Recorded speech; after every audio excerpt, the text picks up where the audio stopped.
bom dia. Espero que vocês estejam ouvindo bem, sem eco. Caso contrário, por favor, sinalizem para nós. É uma satisfação muito grande estar aqui hoje mediando essa mesa. É uma mesa de doutores, é um diálogo de oitocentismo que me apraz muito, não é? E eu queria começar, né, falando dessa linha temática nossa hoje, né, interlocuções de literatura portuguesa e seus tempos. Temos conosco as professoras Luciane Marie Pavanello, professora Núbia Litaif Morris Chamborne e professor Marcos de Martini. Vai ser uma excelente mesa, já tenho certeza. Eu sou Elizabeth Fernandes Martini, sou professora da Rede Municipal do Rio de Janeiro e sou pesquisadora do grupo de pesquisas luso-brasileiras, PLLB, do Real Gabinete Português de Leitura do Rio de Janeiro. Como eu disse para vocês, é um prazer estarmos aqui. Vou abrir, então, essa mesa pedindo a participação da professora Núbia Litaif Morris Chamborne. Vou apresentá-la, professora.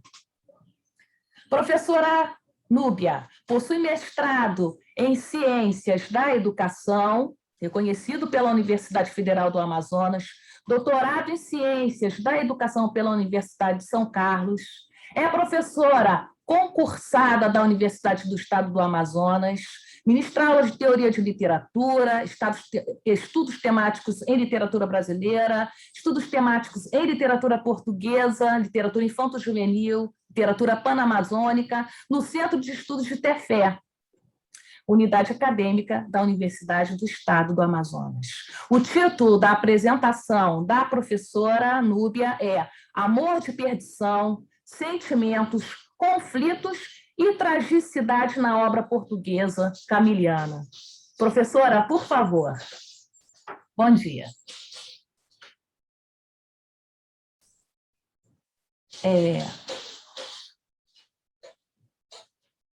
Seu fone, por favor.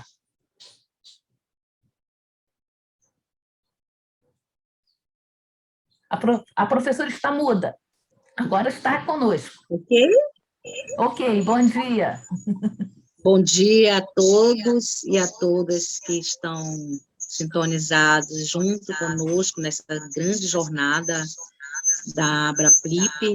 Professora Núbia. Eu sou a professora Núbia Litaif, professora da Universidade do Estado do Amazonas. Professora Núbia. Ao meu lado aqui encontra-se a minha egressa Professora do curso de Núbia. Letras e hoje professora Alessandra Barbosa Nogueira.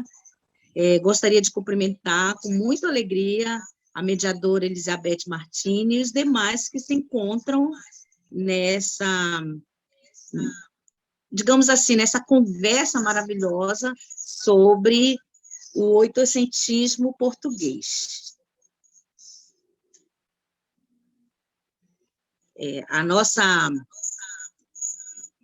pesquisa chama-se Amor de Perdição, Sentimentos, Conflito e Tragicidade na Obra Portuguesa Camiliana, e pretendemos, com a pesquisa, discorrer sobre tudo, as concepções amorosas, conflitos e os diferentes sentimentos vivenciados por Simão, Teresa e Mariana, o trio ficcional da obra camiliana, certo?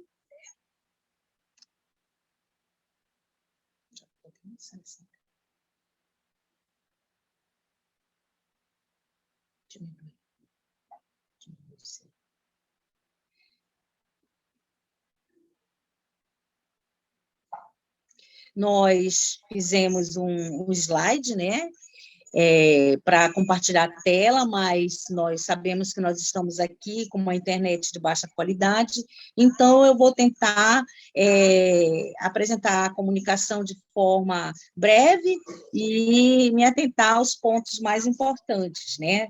Nós sabemos que a literatura, ela é concebida como parte da cultura de um povo, constitui uma das formas de revelar a ideologia humana.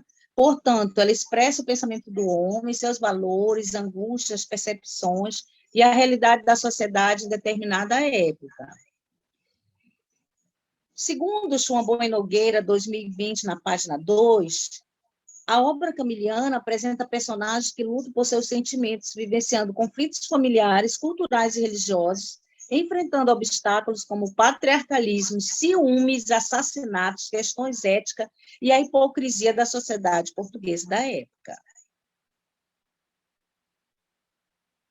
Sobre Camilo Castelo Branco, o autor da obra Amor de Perdição, nós sabemos que ele nasceu em 16 de março de 1825, em Lisboa, Portugal, né? E aos 2 anos perdeu a mãe e aos 10 anos ficou completamente órfão. De temperamento impetuoso, ele casa-se bem cedo, aos 16 anos, com a camponesa Joaquina Pereira, segundo Márcio Moisés, 1974, página 88, casa-se com 16 anos, mas logo abandona a mulher e a filha. Em Vila Real, na antiga província de Trás-os-Montes, Alto Douro, ele entrega-se uma aventura com Patrícia Emília, mas, claro, que o relacionamento também não é duradouro. Em 1850, ele chega a ter uma crise existencial e espiritual e tenta, sem êxito, a vida religiosa.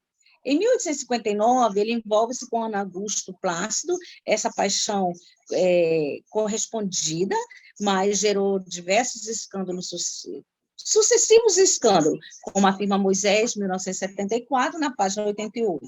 Isso porque a Ana Plácido era casada com um comerciante de Portugal. Camilo, então, juntamente com Ana, lutaram muito contra os preconceitos e enfrentaram, inclusive, a prisão, né, acusados de adultério. Após serem absolvidos, em 1861, passaram a viver juntos. Camilo Castelo Branco passa a escrever, então, ofício, produzindo romances, teatros, contos, poesia e novela literária. Bem, eu expus um pouco da vida do Camilo Castelo Branco, porque a obra Amor de Perdição, segundo pesquisas feitas, ela apresenta também traços autobiográficos.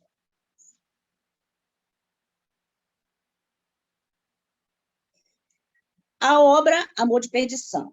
Sabemos que, quanto ao gênero, é uma prosa narrativa, é uma novela camiliana, que apresenta como subtítulo Memórias de uma Família. Ela foi publicada em 1862, porém, segundo Ferreira Alves e Fonseca, 2019, página 8, ela foi escrita justamente no período em que Camilo Castelo Branco encontrava-se preso, que foi um período de outubro de 1860 a 1861. Então, durante o tempo que esteve preso, Camilo escreveu a obra Amor de Perdição.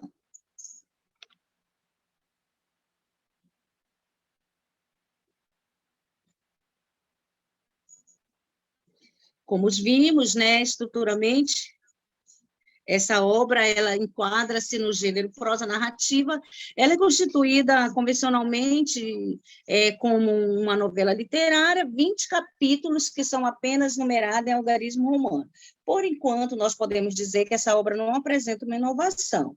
Ela foi consagrada por um público leitor apenas, digamos assim, por relatar um tema temporal.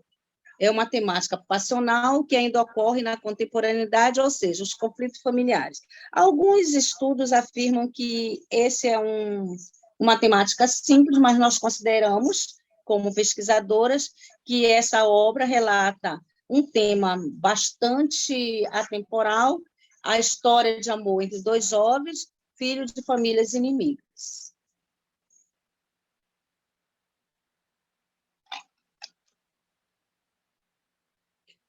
A presença na obra do sentimentalismo, da subjetividade, da religiosidade, que configura característica do romantismo. Portanto, como nós já sabemos, Amor de Perdição está inserida na temática do romantismo português.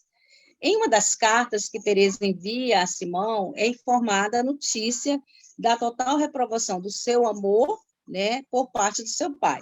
Como nós sabemos, com o enredo da obra, Simão Botelho e Teresa de Albuquerque são filhos de famílias inimigas. Então, não havia aprovação por parte do pai da moça para esse relacionamento. e ela afirma assim, de uma forma bem sentimental, bem romântica: meu pai disse que me vai encerrar num convento por tua causa. Sofrerei tudo por ti. Não me esqueça tu, e achar-me-ás no convento ou no céu. Sempre tua do coração e sempre leal. Parte para Coimbra, lá irão dar as minhas cartas. E na primeira te direi em que nome hás de responder à tua pobre Teresa. Castelo Branco, 2004, na página 30. A linguagem é de fácil entendimento, a obra, como já afirmamos, segue uma linearidade, embora o desfecho seja trágico, que isso é justamente o objeto da nossa pesquisa. Todas as personagens, digamos assim, o trio ficcional mais importante, que é formado por Teresa, por Simão e por Mariana, todos acabam com um fim trágico. Inclusive, o próprio Baltazar Coutinho, que é primo de Teresa, e até o Ferreiro, pai de Mariana, também tem um fim trágico. O foco narrativo é em terceira pessoa, onisciente, desvenda o interior de cada personagem, mas nós queremos destacar que, embora Amor de Perdição esteja inserida no segundo período do romantismo, já temos um narrador que faz crítica à sociedade portuguesa da época e às instituições religiosas, posto que o próprio Camilo Castelo Branco era um anticlericista. Ouvira falar, então, dos mosteiros como de um refúgio da virtude, da inocência e das esperanças imorredoras.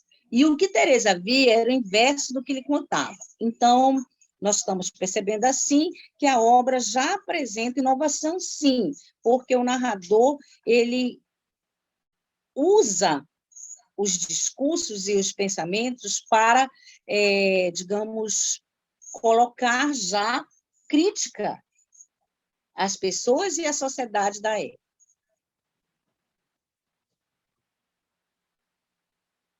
Sobre os personagens, nós temos os pais do Simão Botelho, que são Domingos José Corrêa Botelho e a dona Rita Preciosa, o Tadeu Albuquerque, que é o pai da Teresa, um pai bastante autoritário, e nós sabemos que essas famílias eram odiosos ao outro, e principalmente o magistrado e sua família eram odiosos ao pai de Teresa por motivo de litígios. Temos também o Baltazar Coutinho, que era o primo e pretendente desonesto da Teresa, o João da Cruz, que era um homem humilde, leal, da família Botelho. Nós também destacamos aqui a mendiga, que leva as cartas de Teresa para Simão e Rita, e a irmã caçula do jovem Botelho, que era justamente a Rita, que também contribuía para levar as cartas. A nossa pesquisa vai se, digamos assim, solidificar no trio ficcional protagonista da obra. Alguns estudiosos acreditam que o par romântico é o mais importante, mas, na nossa concepção, a Mariana, que é a filha do ferreiro João da Cruz, uma moça de 24 anos, de formas bonitas, um rosto belo e triste, ela também é figura importantíssima nessa obra. Justamente com Teresa de Albuquerque, ela compõe, então, o trio ficcional da obra camiliana. Quando falamos que a Mariana é importante e que ela configura-se também como uma protagonista, nós sabemos que ela já tinha sentimentos por Simão desde antes de conhecê-lo pessoalmente, porque o pai da Mariana já trabalhava antes com a família de Simão e tinha uma fidelidade tão grande que, de vez em quando, ele contava algumas coisas e ela já conhecia, pois Nossa Senhora vá na sua companhia, tornou ela, saindo logo para esconder as lágrimas. Então, ela vai gradativamente com as conversas do pai, e após conhecer Simão, ela começa a nutrir um sentimento amoroso por ele. Simão e Teresa, nós podemos dizer que caracteriza a idealização do sentimento amoroso e a idealização das personagens, mas Mariana já não se porta como alguém que cultiva o amor idealizado. Mariana, ela tem sentimentos, mas ela tem consciência dos sentimentos dela, e aos poucos, por momentos, ela vai até querer revelar esse sentimento para Simão.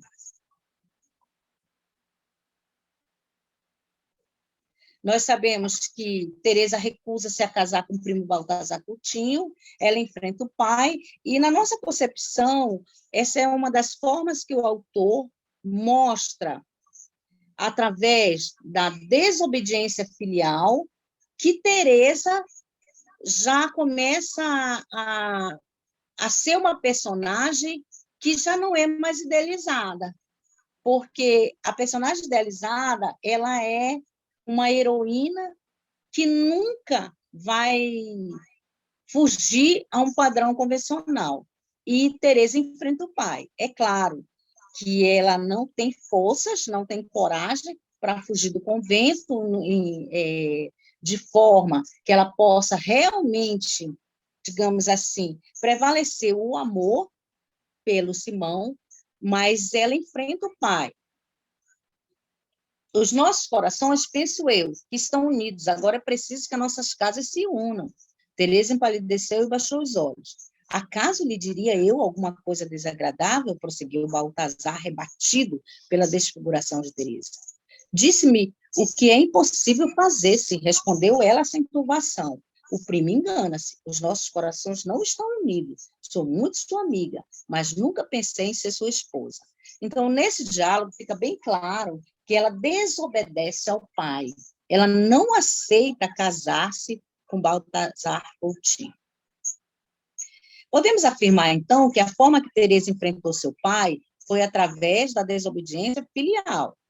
Nós sabemos que na família patriarcal, o que mais importava não era o sentimento amoroso, nem a felicidade das filhas. O que valia eram os interesses e a hipocrisia da sociedade e do chefe da família, claro que era centrada no patriarcalismo.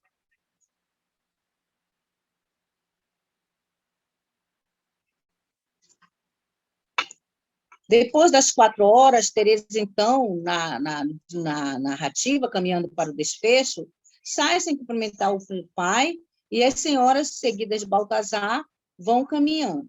Enquanto o pai se despedia das prioresas, Simão e Teresa acabam se encontrando. Teresa não se conteve e pronunciou o nome do amado. Baltazar e Simão trocam ofensas e o primo, então, lançou-se sobre Simão. É aquele momento que nós sabemos que culmina com a morte, né, com o assassinato do primo Baltazar Coutinho. Após a morte de Baltazar, como um herói romântico, Simão, então, assume seu próprio ato. Aí é claro que fica perceptível a redenção pelo amor. Quando Meirinho aproximou-se, sugerindo-lhe novamente a fuga, Simão, então, entrega suas armas. Sua reação espantou até mesmo Albuquerque. Quer dizer, as pessoas esperavam que ele fosse fugir, mas, como herói romântico, ele, então, prefere entregar-se. Ele vai ser condenado à força e depois, mais tarde, vai ser removido para a cadeia da relação do povo. Mariana, então, passa a cuidar de Simão na cadeia. No dia do degredo, ela decide com ele e ela vê, no momento em que ela está acompanhando totalmente Simão, né? Ela chega até a ficar doente, né? E Simão, então, quando vai para o degredo, ele viu Teresa acenando com um lencinho nas mãos, bastante debilitada, dizendo suas últimas palavras: Simão, adeus até a eternidade. Ao saber da morte de Teresa, Simão, então, tem febre e também morre no navio. E seu corpo é jogado no mar. E quando os 2 homens erguem o cadáver de Simão e o balançam para arremessarem no navio, aí é que nós temos aquela cena trágica, que é o momento em que Mariana também se atira ao mar. E em vão tenta salvá-la, todos viram Mariana bracejar, não para resistir à morte, mas para abraçar-se ao cadáver de Simão, que uma onda lhe atirou aos braços, conforme nós temos na página 58 de Castelo Branco, 2004. Discussões. Nós queremos afirmar que as personagens Teresa e Mariana, elas atuam como mártires de amor, segundo de Nicola, 1999, na página 143. Essa concepção de que elas são mártires do amor fundamenta-se no modelo de servidão amorosa herdado dos anos finais da Idade Média. Quanto a Simão Botelho, inicialmente ele era um jovem rebelde, ele rende-se ao amor e, como é próprio ao herói romântico, mantém sua responsabilidade diante de seus atos, não aceitando, inclusive, fugir após ter assassinado o rival Baltazar Coutinho. Em nenhum momento as personagens da trama estão, assim, digamos assim, supremas com a felicidade, ou exaltadas pela felicidade suprema. Todas as personagens têm um desfecho trágico. Até mesmo Baltazar e o ferreiro João da Cruz são assassinados. Simão Botelho, após ter conhecimento da morte de sua amada Teresa, também sucumbe à morte, levando Mariana ao suicídio. Constata, assim, que o trio ficcional formado por Simão, Teresa e Mariana tem um fim marcado pela tragicidade e pela morte, seja o desfecho trágico proveniente de doenças, sofrimento e desgosto, que é o caso de Teresa, seja pelo desespero e sentimento arrebatador que leva ao suicídio, que é o caso de Mariana. Amor de perdição, como o próprio título sugere, apresenta uma temática passional, as várias formas de amor e sentimentos verdadeiros, contudo, causam sofrimento e levam à tragicidade. Podemos dizer que o autor utilizou-se de sua obra como forma de denúncia e, sobretudo, como forma de usar a literatura para desmascarar a hipocrisia de uma sociedade pautada em valores preconceituosos. Sob a tragicidade que permeia a obra, parodiando o próprio Castelo Branco, concebe-se, então, que Teresa, Mariana e Simão são personagens que, por nutrirem sentimentos verdadeiros, amaram-se, perderam-se e morreram amando.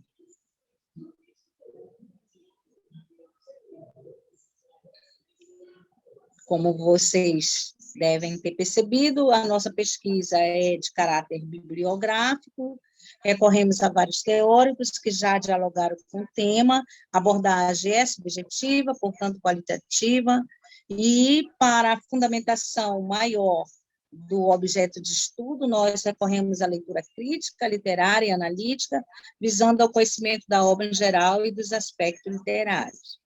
Espero que vocês possam ter gostado dessa nossa apresentação.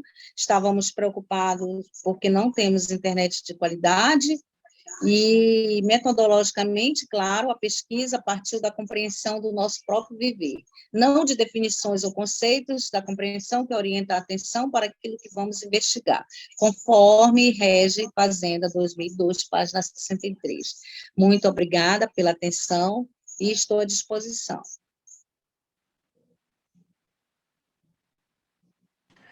Obrigada, professora. Nós vamos deixar o debate para o final, não é? Vamos convidar agora o professor Marcos De Martini, doutor em Estudos Literários pela Universidade de Santa Maria, período de sanduíche na Catholic University of America. Atualmente é professor associado do Departamento de Letras Vernáculas da Universidade Federal de Santa Maria e realiza pós-doutorado no Programa de Pós-Graduação em Literatura Brasileira da Universidade de São Paulo, sob a supervisão do doutor João Adolfo Hansen. Tem experiência na área de literatura comparada, com ênfase nas relações entre literatura luso-brasileira e inglesa dos séculos XVI e XVII, e atua principalmente com a obra do inglês John Donne, a obra do padre Antônio Vieira. Por favor, professor Marcos de Martini. Obrigado pela apresentação generosa, Beth. E, inicialmente, eu queria agradecer também a organização do evento, né, ao nosso host aqui, o Gustavo também, possibilita essa nossa conversa. E, enfim, a todos vocês que estão aqui também, a Núbia, a Luciene, aqui nessa sessão comigo. Eu vou colocar um PowerPoint aqui, se eu conseguir, para mostrar para vocês algumas coisas, tá? Como a Beth falou, eu sou professor aqui na Federal de Santa Maria e atualmente estou afastado para o meu pós-doutoramento na Universidade de São Paulo, com o professor João Adolfo Hansen, onde eu trabalho basicamente a obra do Padre Vieira na sua vertente profética, que foi o que eu fiz no meu doutorado, mas eu estou expandindo isso para umas outras questões periféricas, tem a ver basicamente com o papel do indígena no pensamento profético do Padre Vieira. E nesse trabalho acabou de eu fazer um pequeno desvio de rota, né, a convite de um ex-orientando meu, que agora é orientando também, por acaso, o professor Hansen, me convidou para dar uma olhada numa edição da obra do Vieira do século XIX, que é do Padre Honorati, sobre a qual vou falar aqui hoje. E como eu estava olhando algumas coisas, fazendo uma espécie de revisão da literatura, mais de edições que trouxessem a obra profética do Vieira no século XIX, né? Ele me convidou para fazer esse trabalho e eu acabei, então, fazendo uma saída de percurso, né? Para voltar ao meu tema principal. Mas aqui eu vou fazer a apresentação que é parte da pesquisa que nós fizemos juntos, né? O meu ex-orientante se chama Dario Trevisan, e fizemos um artigo que vai sair agora na Portuguese Studies Review, e esse trabalho que eu vou apresentar hoje é parte desse trabalho conjunto que eu fiz com ele, parte de um trabalho que eu tenho desenvolvido solo, né, a partir de algumas questões que me interessam sobre as edições antigas do Padre Antônio Vieira. Então, eu vou colocar aqui deixa eu ver se eu consigo, tá? Vocês estão vendo?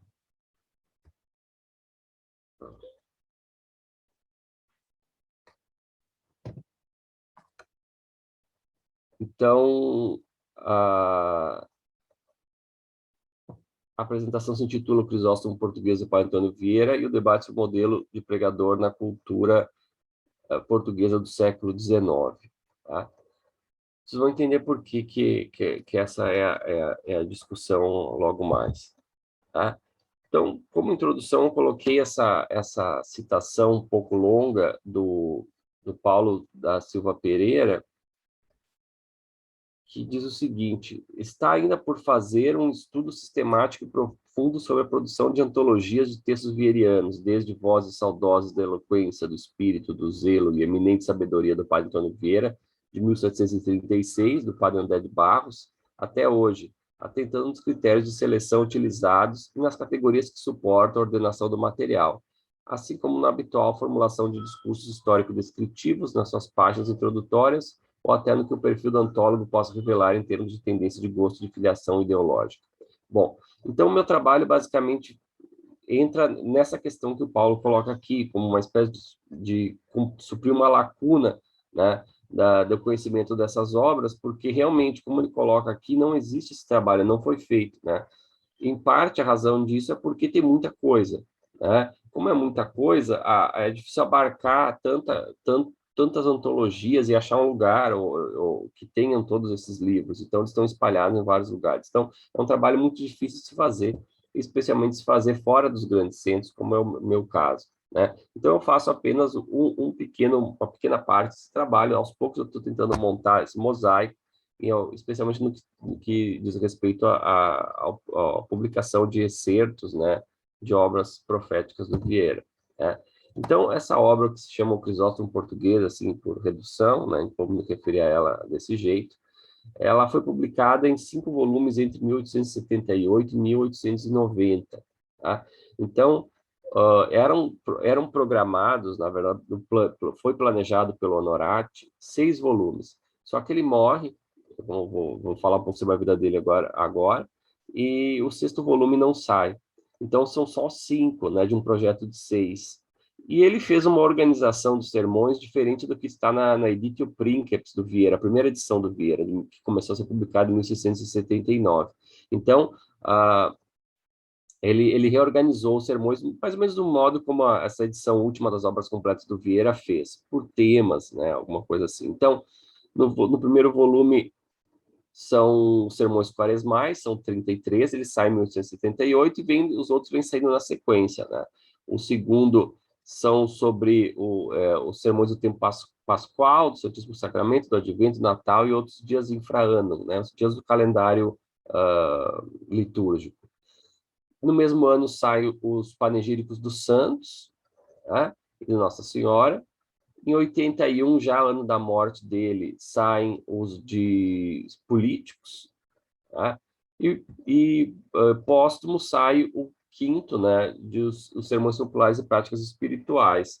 Então, o último, que seria os sermões do Rosário, não é publicado. A gente não sabe se ele chegou a fazer e não saiu, ou simplesmente ele não teve tempo de concluir, ou nem sequer começou, né? Mas esse era o plano inicial da organização. Então, o que é importante nesses livros, que além dos sermões, eles têm, como o Paulo fala, uma introdução onde ele fala dos critérios que ele teve e das questões, e faz certas polêmicas ali sobre as quais eu vou falar.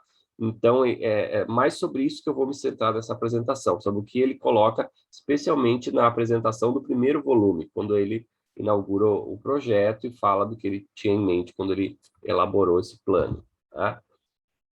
E o que é curioso dessa obra, vocês têm ali a capa parcialmente estampada ali da primeira edição, tá? Do primeiro volume, aliás, tá? É que mesmo posteriormente, ainda em 1932, um dos maiores estudiosos do Vieira, que é o João Lúcio de Azevedo, que escreveu uma biografia do Vieira que até hoje é lida, talvez a mais lida, né, em 2 volumes, a história do Padre Antônio Vieira. Ele dizia que era uma das principais edições, uma das melhores compilações, está ali, do Vieira. O que é muito curioso, porque vocês vão ver logo mais, é uma edição alterada dos sermões do Vieira, isso que deixa ela muito curiosa. E é curioso que o Azevedo considerasse ela uma das melhores, já que os sermões foram mudados, né? Foram cortados e alterados, né? Essa que é a particularidade dessa edição em especial, tá? Então, eu tenho que falar um pouco sobre o Honorati, porque ele é uma figura, eu acho que não, fora o nosso artigo que vai sair agora, eu acho que não encontrei, pelo menos, nenhum texto que falasse do Honorati em si, né? Fizesse uma pequena nota biográfica. Tem coisas espalhadas em alguns livros que tratam mais de história, que tem a ver com a atuação dele, num caso que eu vou comentar agora, tá? Mas não há nenhuma. Então, deu um certo trabalho de eu montar essa biografia dele, e, na verdade, ela é lacunar, porque eu não tenho documentos, né, para eu fazer toda, reconstruir a vida dele, só se eu fosse para Roma, né? Então, eu tive que buscar isso em publicações antigas, em jornais, e conseguir montar um pouco isso à distância, né?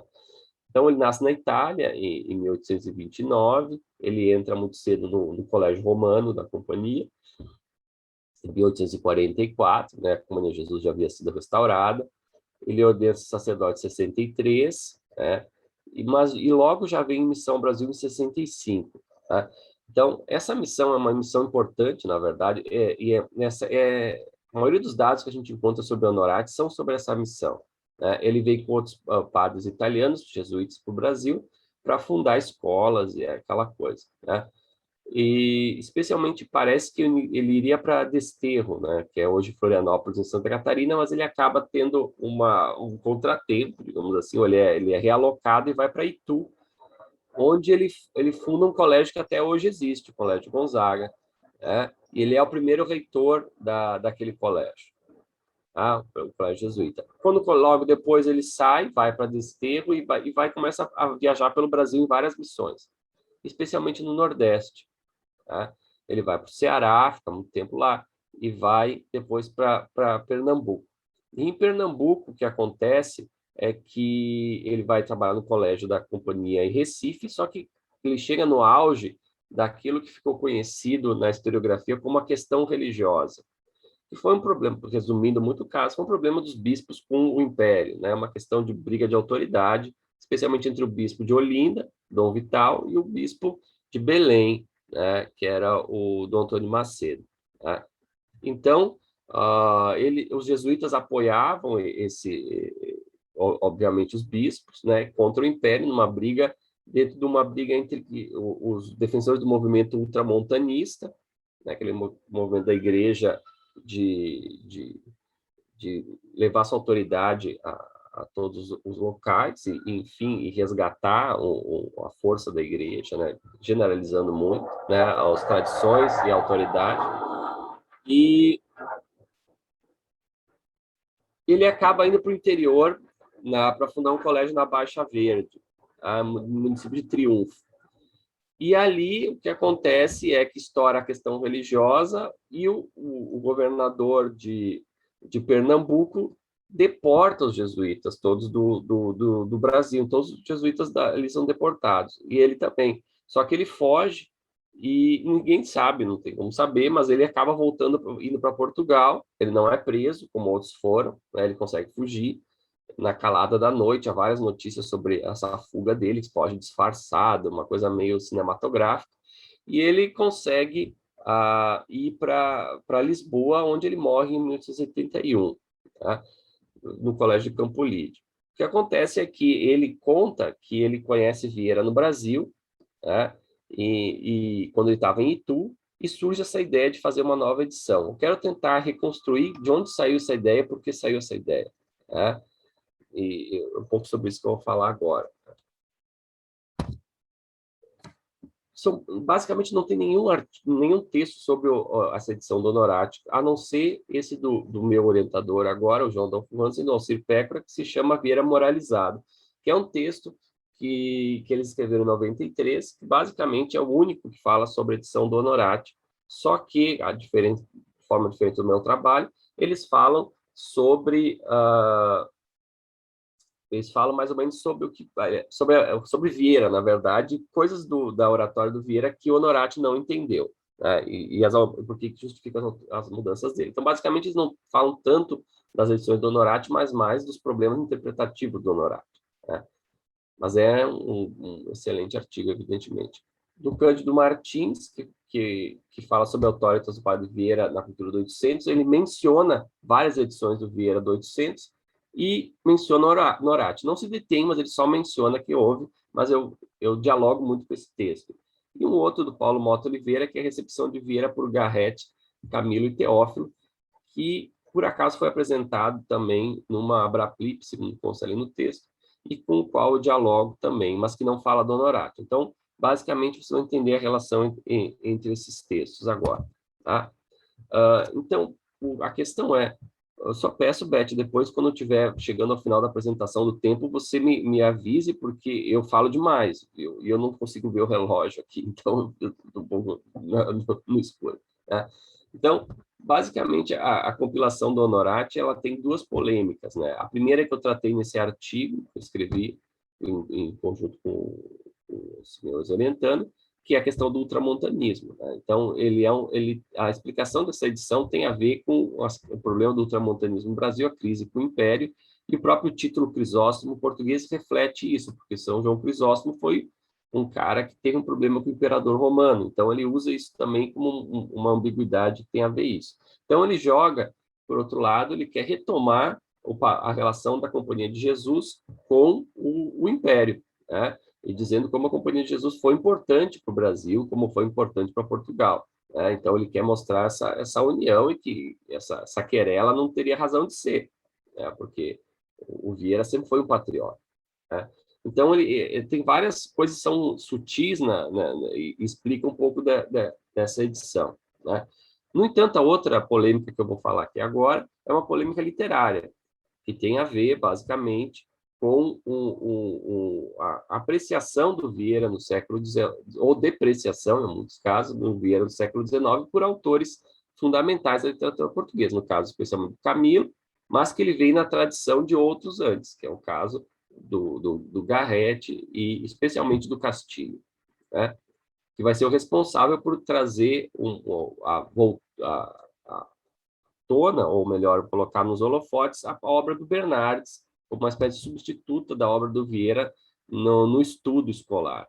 Né? Então, a gente vai ter essa disputa entre Bernardes e Vieira como o autor, o prosador religioso do século XVII a ser lido. Né? E é isso que ele quer atacar, a meu ver, principalmente. Né? Então, só fazendo um rápido retomada da posteridade do Vieira, né?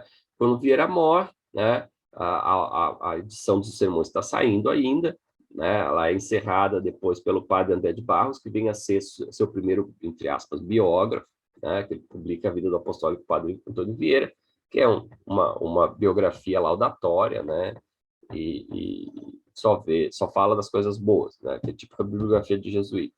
Mas no mesmo ano que ela sai o Verdadeiro Método de Estudar, né, do Verney, que é um livro fundamental, né, nas questões dessa passagem do século XVIII, XVII para o XVIII, né, dessa nova poética do XVIII.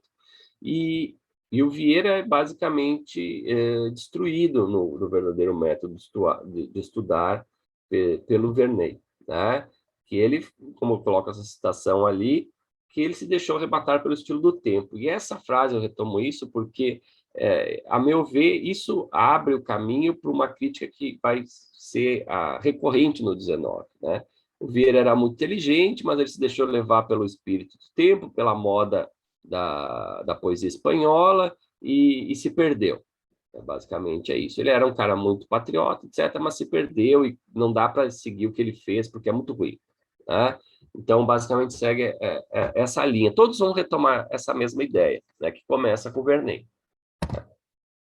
Isso vale para o Garrett, né, em 1826, que ele escreve o Bosquejo da Poesia e Língua Portuguesa, que ele chama esse estilo que a gente chamaria hoje de barroco, né, entre aspas, de lepra castelhana. Né? Era uma doença que estragou a poesia portuguesa, que vinha bem com Camões, e foi um período de decadência. Então, ele coloca o século XVI seria um período de ascensão, o XVII uma decadência por causa da influência e domínio espanhol. Né? Então, Vieira era patriota, ok, mas ele se deixou levar pela moda e não dá para salvar. Né? Mas o pior vem com o Castilho. Né? Ele, possivelmente, a sua obra sobre sua coletânea do Padre Bernardes sai em 45. Né? Geralmente as edições são de 65, parece que teve uma de 45. E o que ele faz com o Bernardes vai dar digamos assim, uma dica para o Honorati do que ele tem que fazer com o Vieira. E ele diz ali, né? Muito de indústria expurgamos de todos esses nojosos desperdícios de argúcio, de todo esse grotesco arrepiado de formas escolásticas, de toda essa pobre riqueza que, segundo a moda de então, constituía metade de cada ciência. Então, o que acontece? O Castilho, esse poeta português, né, muito respeitado, ele faz uma edição do Bernardes, mas ele corta a edição, ele edita mesmo. Tudo que era, digamos, chamam de barroco, ele corta. Então, ele vai censurando e vai cortando e faz uma edição, entre aspas, limpa, em que tira todos os trocadilhos, todas essas coisas assim que atrapalhavam, que batiam no ouvido, ele tira. Então, ele faz uma edição limpa. Essa edição tem muito sucesso, muita repercussão. E eles fazem nessa edição um trecho que vai ser antológico, que se chama Paralelo de Vieira e Bernardes. E isso se encontra até hoje em alguns lugares, na verdade. Ele faz uma comparação entre Vieira e Bernardes, e ele vai se tornar um trecho antológico que vai entrar, literalmente, em quase todas as antologias escolares de Portugal e do Brasil depois disso. Então, é muito comum, até o início do século XX, a gente encontrar antologias escolares em que tinham esse trecho, especial com esse título que não está no livro, isso é num texto corrido, mas eles criaram esse nome de Paralelo de Vieira Bernardes, isso aparece em quase todas as antologias. E o que acontece é que muitas antologias começam a tirar Vieira e colocar só Bernardes, por causa disso. Então, as antologias começam você começa a ler só Bernardes e não mais Vieira. Então, o Vieira começa a cair. Né?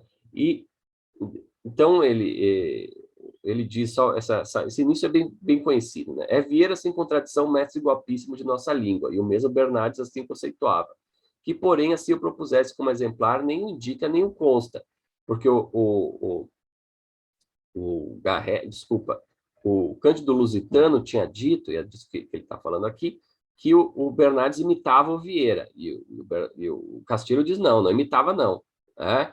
E ele começa a fazer esse paralelo e que o Bernardes sai ganhando, né? Ele diz assim, que a conclusão, não vou ler que é muito longo, né? Por tudo isso se admira Vieira, a Bernardo admira-se e ama-se. Né? Então, é o típico da recepção do Vieira. Vieira foi um cara admirável, uma grande personalidade, mas como escritor, não dá. Né? Isso o Bernardes não foi tão uma personalidade política assim, né? Ele era um cara que vivia basicamente no seminário, mas ama o que ele escreve, a gente toca o nosso coração. É uma coisa bem romântica. Né? Então, é basicamente isso, uma coisa muito meiga. Né? E o Castelo Branco, que era um admirador do Castilho, né?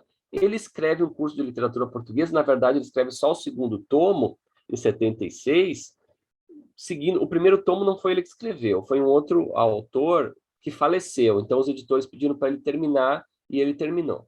Né? Escreveu o segundo volume, que era século XVII. E ele diz nesse volume o seguinte: quem se votasse a agradável tarefa de colher palavras e frases no sermão de Vieira, desenredando-as do sarilho vicioso em que ele as embecilhava, formaria um florilégio, um bastantíssimo vocabulário e seleta prosódia para exercícios de primorosa escrita. Tá? Então, ele diz assim, quem pegasse o Vieira e fizesse mais ou menos o que o Castilho fez com o Bernardes, faria um grande serviço. Tá? Ele diz isso. E é isso que o Honorati vai fazer. Tá? Então, basicamente, essa é a ideia do Honorati. Ele vai fazer o que o Castilho fez com o Bernardes, no Vieira, como o Camilo tinha dito, só que para colocar o Vieira no lugar que ele merecia, que é antes do Bernardes. Porque realmente o mais importante é o Vieira, não tem comparação. É isso que ele vai dizer. E, claro, com os objetivos todos que eu já falei, políticos por trás. Então, ele quer mostrar os princípios da pregação evangélica. Então, eu falei aqui no trabalho como modelo de pregador, mas podia ser um modelo de prosódia, ou um modelo de escrita, porque, no fundo, é isso. É um modelo de escrever o português. Então, o modelo seria o Bernardes, ele quer colocar de volta o Vieira como o modelo do vernáculo. Né? Que essa foi a grande justificativa do Vieira estar nas antologias desde sempre. Né? Ele era um grande escritor. Então, é isso que ele quer colocar ela. Só que ele reconhece que o Vieira tem vários problemas, então ele quer adaptar ao gosto moderno.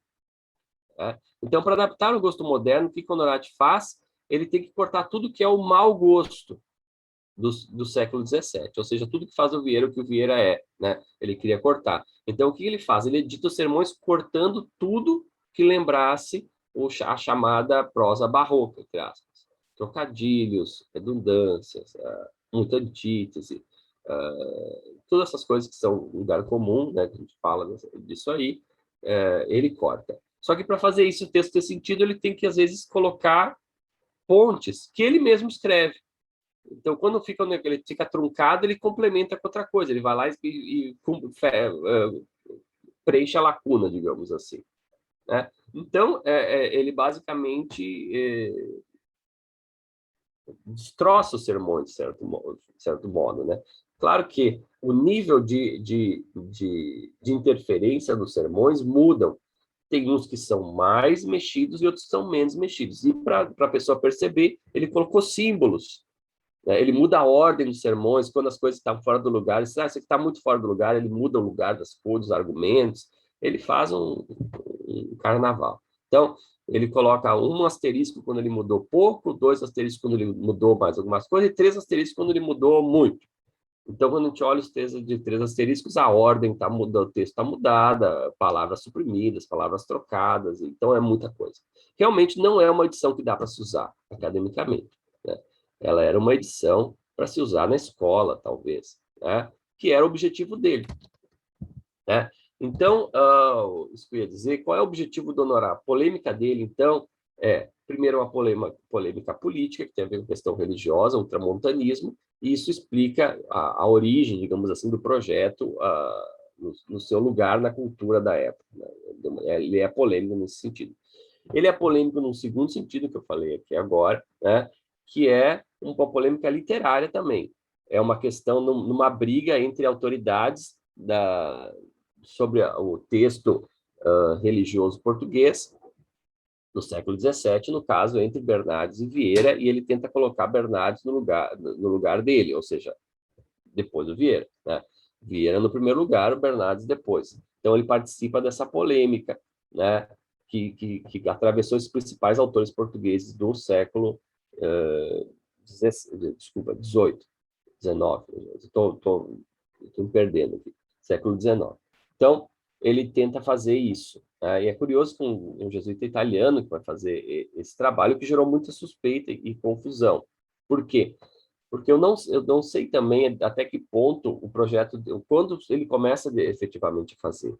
Eu imagino, ele disse que começou muito antes, mas como o texto do Camilo saiu só em 75 e está muito 76 e está muito perto da primeira edição, que é 78, né? Eu não sei se ele já não tinha começado a fazer isso antes, na esteira do que o Castilho tinha feito com o Bernardes. Ele menciona isso no prólogo do primeiro volume.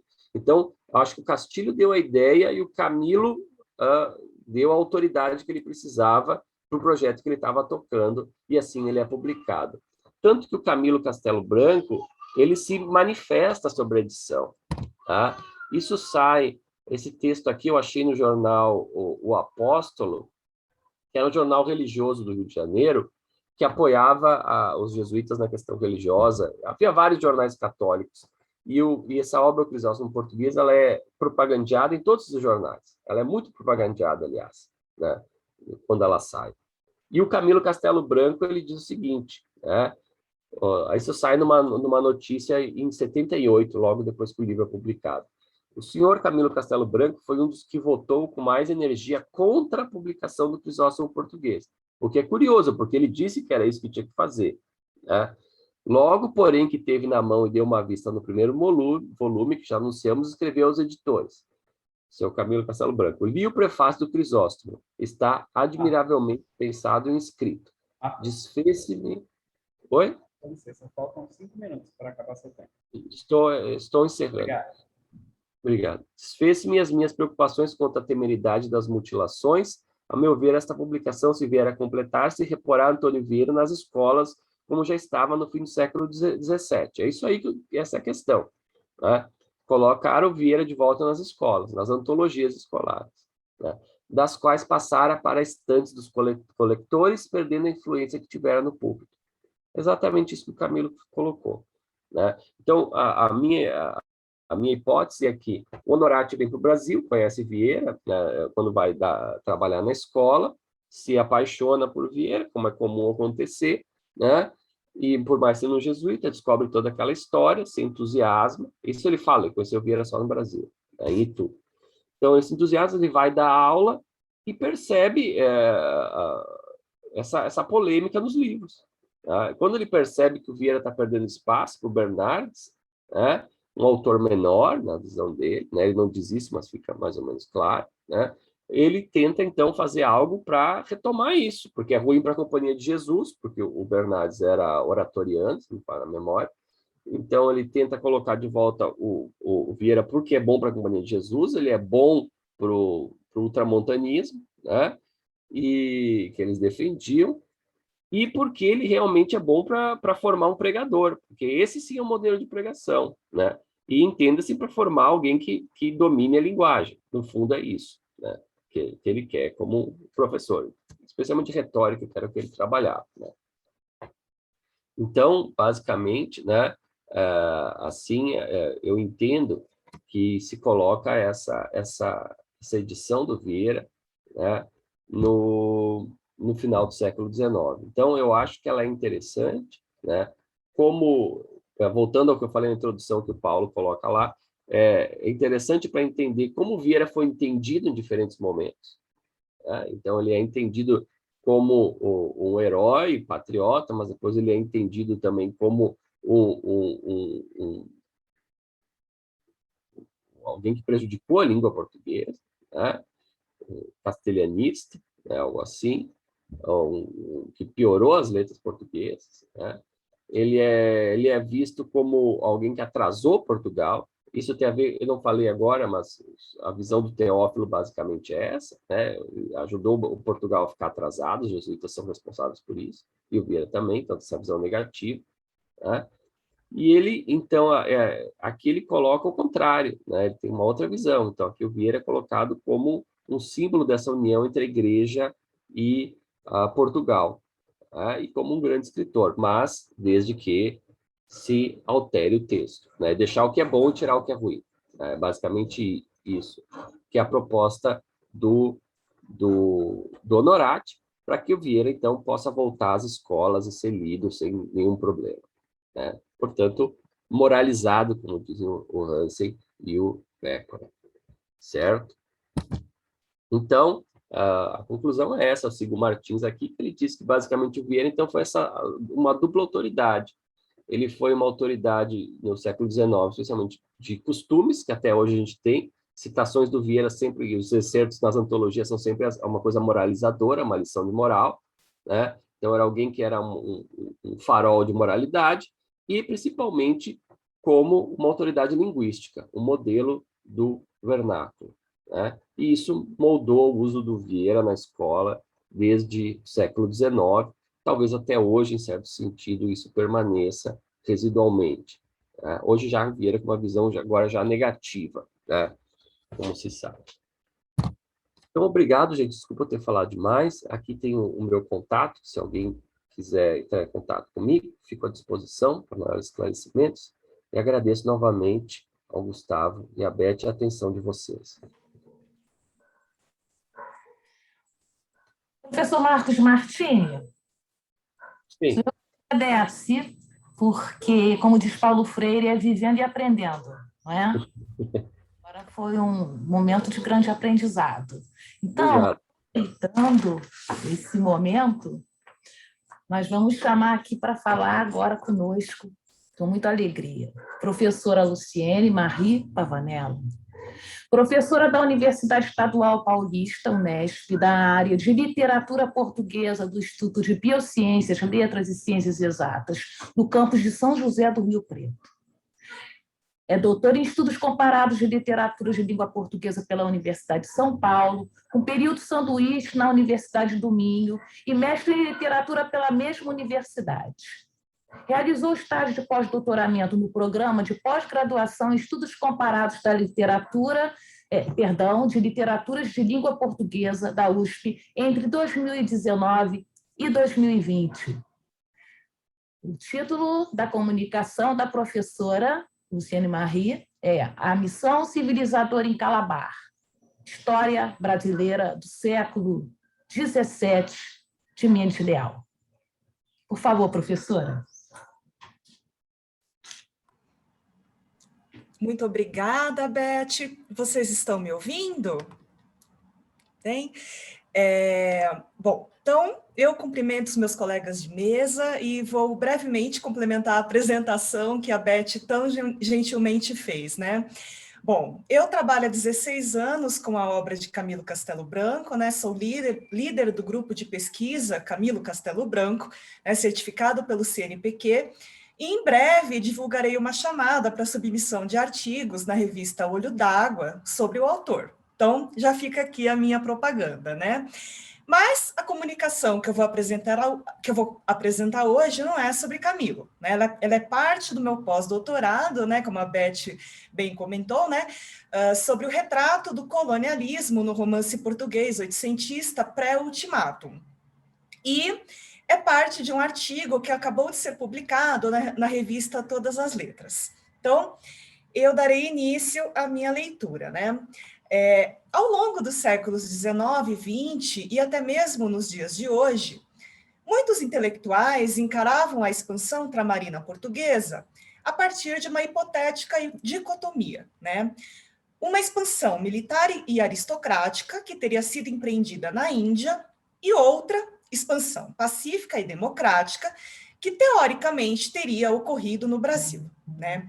Ao retomar a história da colonização portuguesa no Brasil, de Carlos Malheiro Dias, Rui Ramos explica que, para parte dos intelectuais da época, na Índia houvera conquista, né? São palavras dele, uma política imperialista e mais sanguinária, enquanto no Brasil houvera colonização, né, segundo ele, né, um processo que supostamente teria visado ao desenvolvimento da colônia, né, então, portanto, teoricamente mais brando.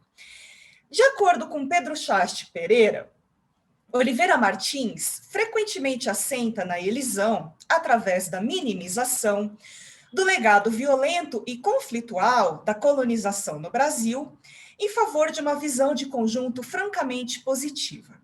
E aqui eu devo explicar que em seu ensaio, Pereira se baseia sobretudo na análise do texto introdutório ao primeiro fascículo da Revista Ocidental, intitulado Os Povos Peninsulares e a Civilização Moderna, publicado em 1875. Bom, Eduard Said explica que o imperialismo e o colonialismo são sustentados e talvez impelidos por potentes formações ideológicas que incluem a noção de que certos territórios e povos precisam e imploram pela dominação, bem como formas de conhecimento filiadas à dominação. Então, são as palavras do Said. Bom, trazer a civilização acompanhada da religião cristã, a dilatação da fé e do império nos termos camonianos. Então, trazer essa civilização para os povos ditos bárbaros era visto pelos europeus como uma missão, quase como um ato de caridade. Francis Wolff recupera uma reflexão de Bartolomé de Las Casas acerca da colonização espanhola. Ele diz: em nome da civilização cristã, os povos indígenas foram reduzidos à escravidão, torturados, massacrados, e sua cultura, seus templos e suas estátuas foram destruídos pelos espanhóis, que, encantados com o ouro, cometeram ali o primeiro grande genocídio conhecido da história moderna. Bom, na célebre conferência Causas da Decadência dos Povos Peninsulares nos Últimos 3 Séculos, de 1871, Antero de Quental critica a colonização espanhola. Ele diz: a ferocidade dos espanhóis na América é uma coisa sem nome, sem paralelo nos anais da bestialidade humana. Em seu ensaio, Antero reflete sobre a decadência da Península Ibérica. No entanto, ao apontar a violência da colonização, o autor caracteriza apenas os espanhóis de forma negativa, o que acaba por encobrir a violência da colonização portuguesa. O mito de um suposto processo mais brando na colonização do Brasil contribuiu para o ocultamento do genocídio indígena, ocorrido não apenas 500 anos atrás, mas vigente ainda nos dias de hoje. Reproduzindo as palavras de Ailton Krenak, num estudo produzido em parceria com outros intelectuais dedicados à causa indígena, ele afirma, e eu cito: no horizonte do Estado brasileiro, o povo indígena tinha que ter sido extinto. Nós somos aquela parte do povo indígena que sobreviveu a um genocídio. Essa contagem regressiva de que um dia teve 5 milhões e depois 2 ou 3, ou 5 milhões, mas que depois viraram 300 mil ou 100 e poucos mil, umas estatísticas tão escandalosas que mostram que a política planejada do Estado brasileiro desde a colônia e se estendendo depois até as repúblicas é extinguir o povo indígena. Para Krenak, ao longo da colonização, os povos indígenas foram todos rebaixados a uma condição de subhumanidade. Aos rebeldes, o genocídio da Guerra Justa, e aos capturados, a catequese e a escravidão. Então, para além do extermínio físico dos povos originários, deve-se apontar também o aniquilamento de sua cultura, o etnocídio. Segundo Pierre Clastres, então, portanto, o etnocídio seria a destruição sistemática dos modos de vida e pensamento de povos diferentes daqueles que empreendem essa destruição. Então, adaptando a essa definição de Clastres sobre o conceito de etnocídio, na dilatação da fé, um dos pilares da expansão ultramarina, incluindo a portuguesa, o que baseia o etnocídio é a ideia de que os outros são maus, ou seja, não são cristãos. Mas, e eu estou aqui citando Clastres, pode-se melhorá-los, obrigando-os a se transformar, até que se tornem, se possível, idênticos ao modelo que lhes é proposto, que lhes é imposto. E eu fecho a citação. Ou seja, segundo a ideologia etnocida, poder-se-ia melhorar os indígenas, convertendo-os ao cristianismo.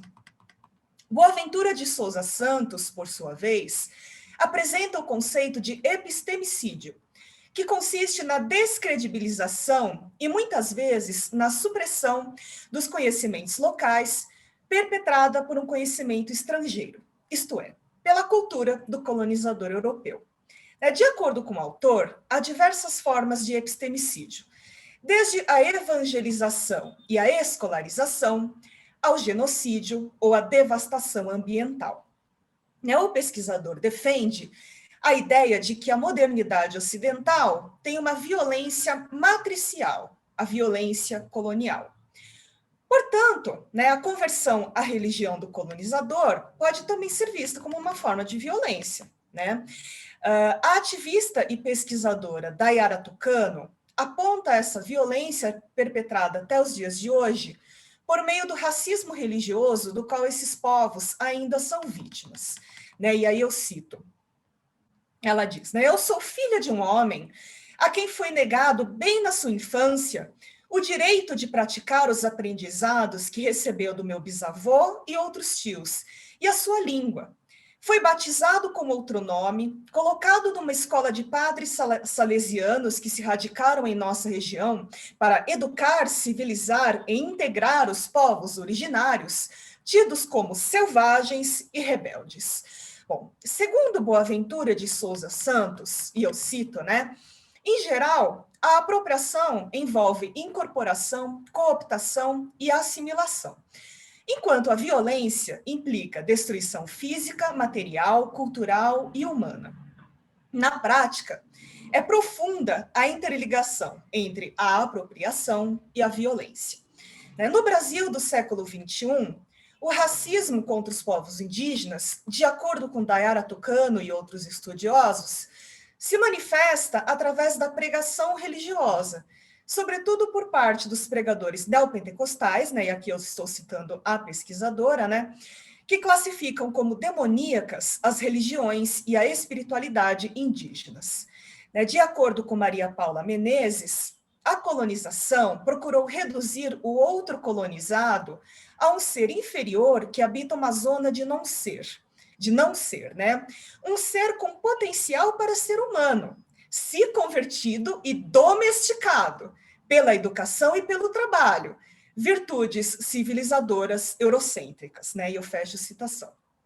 Como defende o Boaventura de Souza Santos, terminou o colonialismo político, mas não o colonialismo social ou cultural.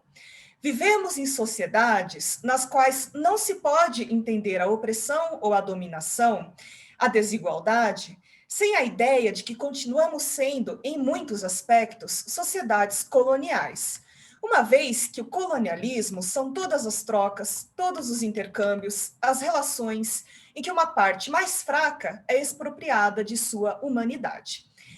Bom, a partir dessas reflexões, tencionamos apontar a seguir como essa ideologia aparece na base de um romance português oitocentista que explora a temática da colonização no Brasil.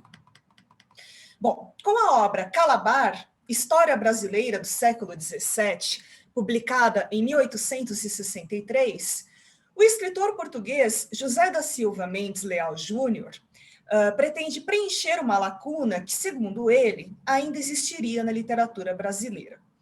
Na introdução do romance, terminado de ser publicado 6 anos depois de O Guarani, de José de Alencar, Mendes Leal afirma que o Brasil não tem ainda, que o autor saiba, o romance nacional.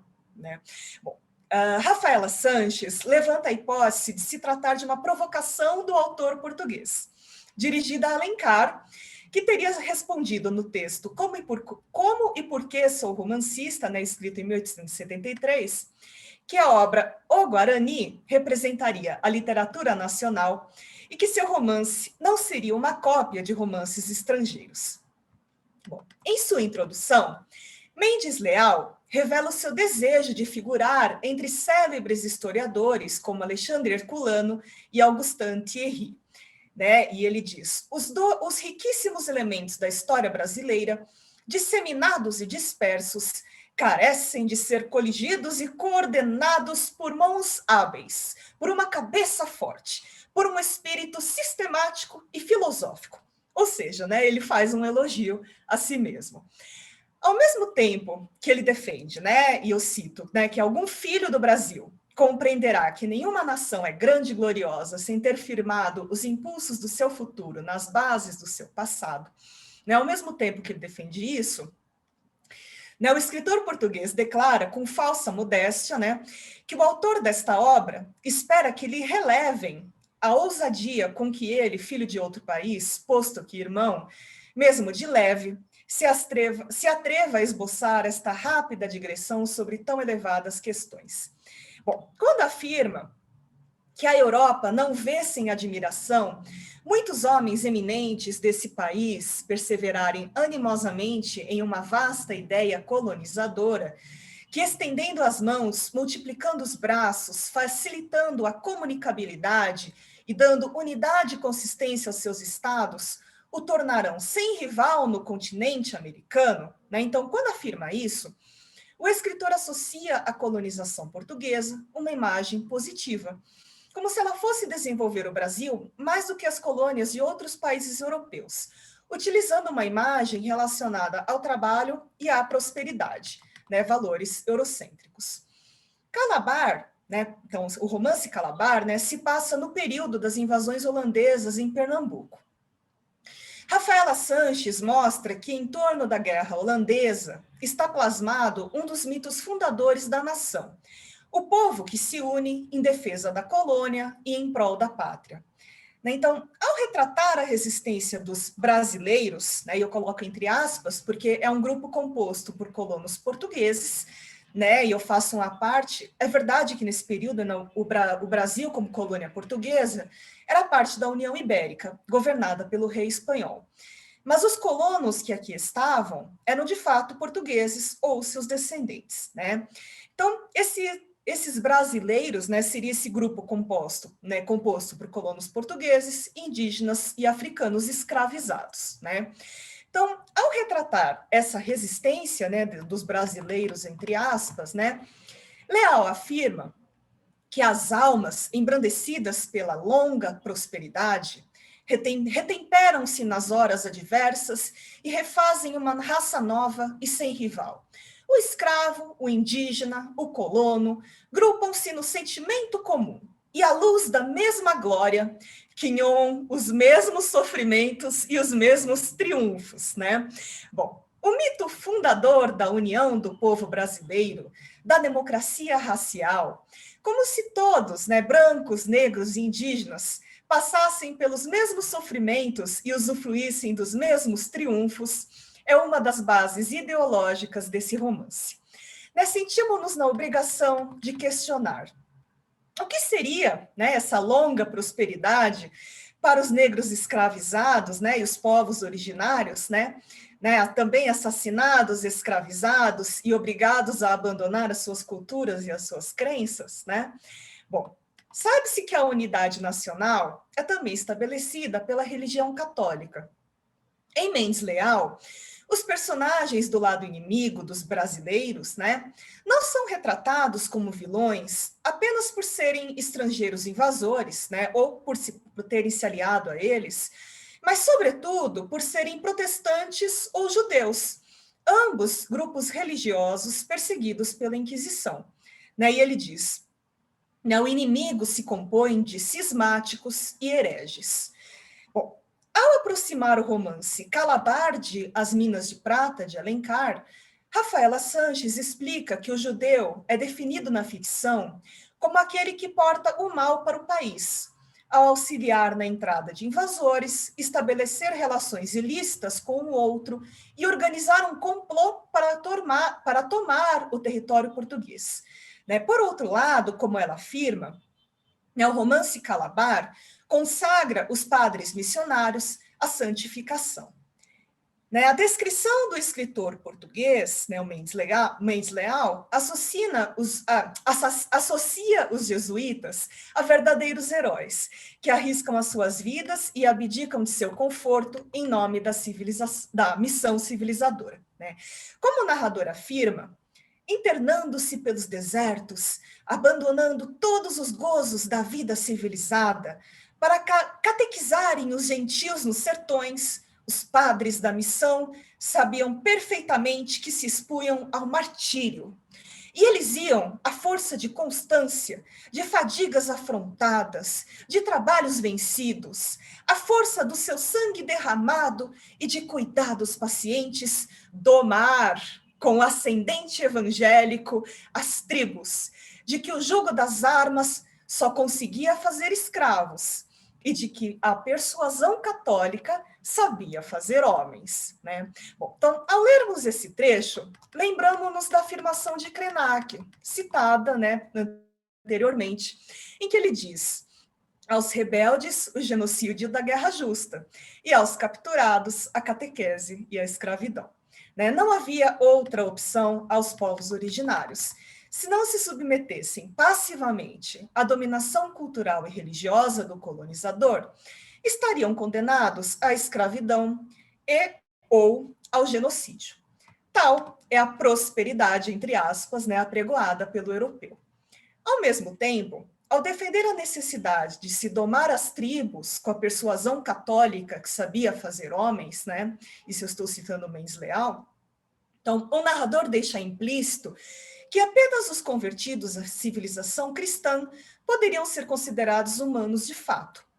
No romance, os Pitiaguares são os indígenas rebeldes, e por isso associados ao mal. E eu cito, né? Os Pitiaguares são filhos do Ouialpuia, os gênios do mal, né? Diz um personagem indígena convertido ao catolicismo. Em resposta a esse comentário, o padre afirma: restos da cegueira de suas primeiras crenças custam a extirpar, mas com mansidão e boa vontade, tudo se há de conseguir. Pois sim, filho, prosseguiu ele, endereçando a palavra ao taboiar, não sem um certo embaraço resultante da ingênua observação do selvagem. Pois sim, os Pitiaguares são inspirados pelo demônio, mas todas as criaturas receberam a vida das mãos de Deus, e é feio o pecado roubá-la, salvo por necessidade de defesa própria ou por maior honra e glória da fé. Nessa passagem, então, né, verifica-se a ideologia etnocida de que as crenças religiosas dos indígenas são caracterizadas como uma cegueira que deve ser extirpada, além de ser, né, demonizada. Por outro lado, é curiosa a contradição de se defender a catequese com mansidão e boa vontade, ao mesmo tempo que se justifica a guerra santa. Né? É pecado matar, a não ser que seja em legítima defesa ou por maior honra e glória da fé. Né? Helen dos Santos Oliveira apontou a temática do etnocídio presente em O Guarani, de José de Alencar. Né? Então, segundo a pesquisadora, no romance do brasileiro, né, o mal é representado pelo índio em sua essência primitiva, isto é, aquele que vive e compartilha de sua cultura indígena e tem o colonizador como um inimigo. Na narrativa indianista, os maus são representados pelos considerados selvagens e vingativos aimorés, que colocavam em risco a vida de Ceci e de sua família quando buscaram vingança pela morte de sua princesa, causada acidentalmente pelo irmão de Cecília. A prática etnocida na narrativa se constitui a partir de dois eventos que definem a destruição da identidade cultural de Peri: o abandono da tribo e a assimilação linguística e cultural. Bom, o romance de Mendes Leal, por sua vez, termina com uma vitória dos holandeses. Né? Na conclusão, o narrador informa, né, que conseguirão dominar alguns anos Pernambuco, até que uma nova luta, cujas peripécias nos reservamos para contar, expulsou os invasores. Bom, a vitória nessa batalha obriga os habitantes da capitania a emigrarem para o interior, atravessando a selva virgem. Né? E ele diz: são anciãos, mulheres, crianças, escravos, ajudando-se todos. Então, a união desses habitantes no sofrimento seria um símbolo do seu patriotismo, pois estão fugindo da dominação holandesa.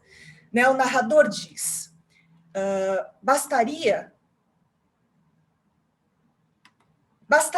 essa longa procissão de peregrinos, com os pés em sangue, com os olhos em água, para oferecer ao mundo um dos mais vivos exemplos de amor pátrio de que a história conserva a lembrança.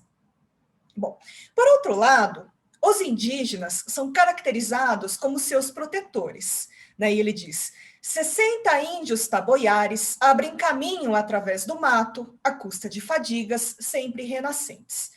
Mas, como é esperado, é claro que o caráter heróico desses personagens é associado à plena aceitação da dominação colonizadora. O narrador diz, uma dedicação absoluta caracteriza estes filhos da natureza, aliados fiéis da capitania. O chefe supremo dos taboiares é descrito como sempre atento e vigilante, pronto sempre a acudir como raio ao mais forte de uma refrega, decidindo o conflito com a sua presença, revelando-se pelos seus golpes como um herói de Homero, salvando finalmente com a sua infatigável audácia, com a sua taciturnidade ativa, estes restos mutilados da grande família.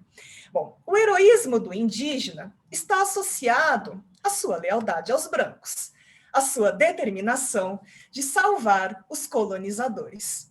Quanto aos negros escravizados, são personagens raras vezes mencionadas no romance, mas que, no final, aparecem com a mesma função dos indígenas, né, proteger os brancos.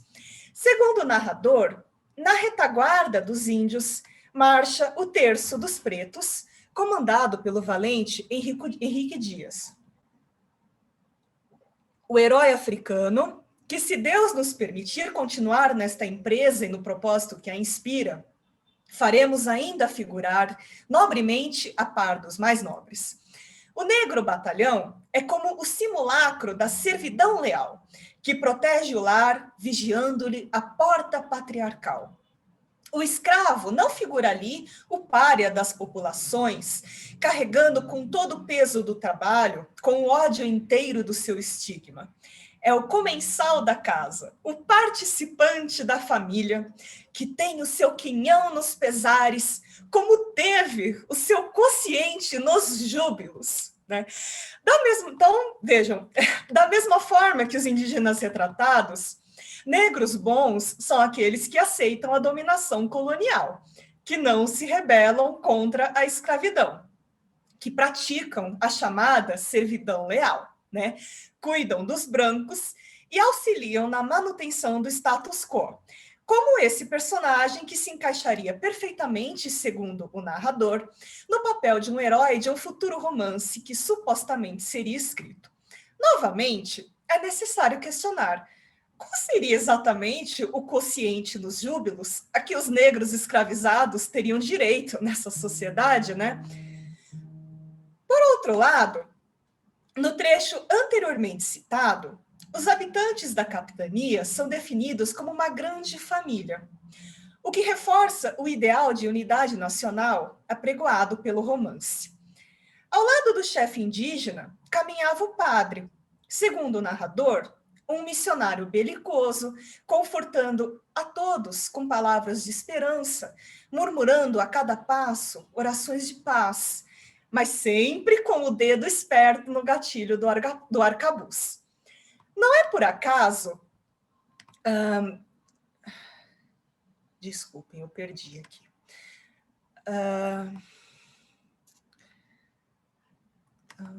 Não é por acaso que o padre aparece também como um protetor dos habitantes da capitania, já que é a religião católica que confere unidade ideológica à colônia. O narrador reflete que o cristianismo teria sido responsável pelo fim do Império Romano. Ele diz, a Roma dos Césares caiu assim no sarcófago das catacumbas cristãs, porque uma fé nova lhe rebentou das entranhas de pedra, consumindo a antiga. Obedecendo às leis providenciais, pereceu ali uma nação, para viver uma ideia. Então, segundo esse ponto de vista, a cultura dos povos originários, e também a dos africanos, assim como a romana, haveria de ser subjugada pela civilização cristã, católica. E para que isso fosse possível, seria necessário calar outras dissidências religiosas, como os judeus e protestantes, que são os vilões do romance. Em nossa análise dessa obra de Mendes Leal, percebemos que o autor parte da premissa de que a colonização portuguesa no Brasil fora positiva.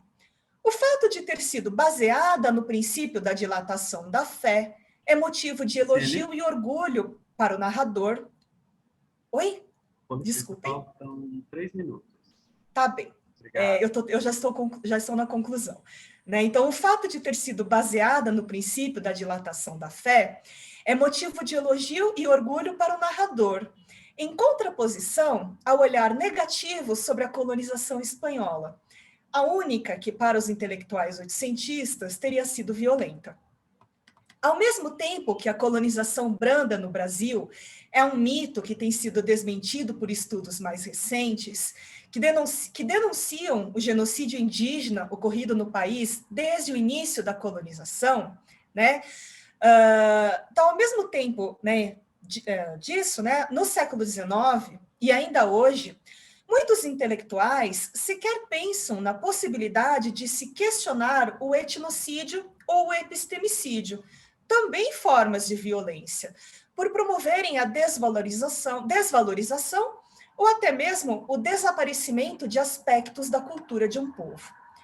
É possível que esse olhar positivo acerca da missão civilizadora dos europeus seja uma ideologia reforçada no século XIX pela iminência do projeto de colonização da África, que será colocado em prática pouco tempo depois da publicação desse romance. Mais lamentável ainda é verificarmos que essa ideologia continua presente no Brasil do século XXI, seja por meio da destruição das florestas e da invasão de reservas indígenas, muitas vezes assassinando as suas lideranças num genocídio permanente, destruição e invasões, essas promovidas pelo agronegócio, pelas madeireiras e garimpeiros, infelizmente apoiados pelo governo atual, seja por meio da evangelização dos povos originários, inferiorizando as suas culturas e crenças, ou seja, promovendo o etnocídio e o epistemicídio. Como defende Boaventura de Souza Santos, o epistemicídio ainda permanece nos dias de hoje, já que a sociedade ocidental continua a dividir o mundo entre humanos e sub-humanos, de tal forma que princípios de humanidade não são postos em causa por práticas desumanas. Nas palavras do pesquisador, em razão do epistemicídio em massa perpetrado nos últimos 5 séculos, desperdiçou-se uma riqueza imensa de experiências cognitivas. É uma pena, pois perdemos todos nós. Bom, muito obrigada, era isso que eu tinha para trazer. Muito obrigada, professora Luciane Marie Pavanello. Olha, essa mesa tem algumas coisas assim muito especiais e eu quero dizer primeiro que Paulo Freire vive mesmo, 100 anos e nós vemos qual é a necessidade, a importância, a relevância da gente retornar a esse mundo, porque o século XIX ele está dentro de nós, já dizia Hobsbawm, que nós passamos o século XIX passou, mas ele não sai de dentro de nós, ele faz parte da nossa história, e ele está aí o tempo todo dialogando com o que nós estamos vivendo agora, haja vista o que a professora Luciane Marie falou. Outra coisa que eu queria só evocar Paulo Freire, e que é muito importante, é esse combate que a gente tem que fazer ao didatismo das coisas, sob o argumento de que a gente vai facilitar a vida dos nossos alunos com uma compreensão, digamos assim, facilitada da realidade. Então, primeiro, agradecer a felicidade desse encontro. Segundo, agradecer vários pesquisadores especiais, queridos, prata da casa, são Eduardo da Cruz, Andréia Castro, Silvio César, que estão aqui conosco hoje e que também compartilham desse percurso de oitocentistas como nós que estamos aqui. Né? E, por favor, isso aqui que nós temos agora é uma conversa, né? Digamos assim, nós temos 30 minutos para toque de bola, né? Já ganhei até um coração grata, aliás, esse coração é compartilhado por todos aqui, tá? Um afeto, simpatia, casa e amor, já dizia o bloco no Rio de Janeiro. E aí, continuando o que nós estávamos conversando, eu queria só levantar uns pontos entre os nossos colegas, mas é só para esquentar a conversa. Não é? Porque eu queria que houvesse possibilidade de não dizer que é direcionado para A, B ou C, não é. Como que nós podemos pensar essa massa crítica que os professores acabaram de trazer para nós agora. Né? Aí eu queria perguntar, inclusive, à professora Núbia, louvá-la por trazer sua aluna, não é? Porque, voltando à questão de Paulo Freire, é muito importante que os nossos alunos estejam conosco, mas eu queria problematizar uma coisinha que me ocorreu durante a apresentação, que é o seguinte, professora